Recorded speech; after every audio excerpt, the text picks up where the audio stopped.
వికసిత్ భారత్ మోడీ గారి కళ, వికసిత్ ఆంధ్రప్రదేశ్ చంద్రబాబు గారు మరియు పవన్ అన్న కళ. 2014లో రాష్ట్ర విభజన జరిగింది. కుర్చీ టేబుల్ ఎక్కడుందో వెతుక్కునే దానికి 6 నెలలు పట్టింది.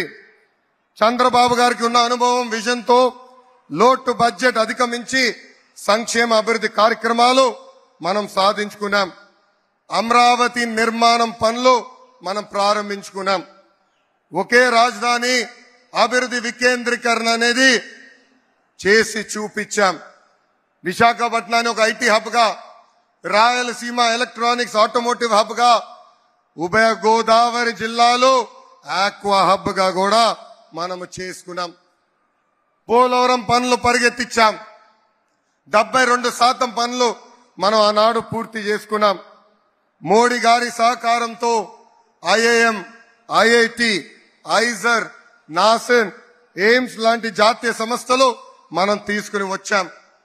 చంద్రబాబు గారు ప్రతిరోజు మన పిల్లల గురించి ఆలోచిస్తారు.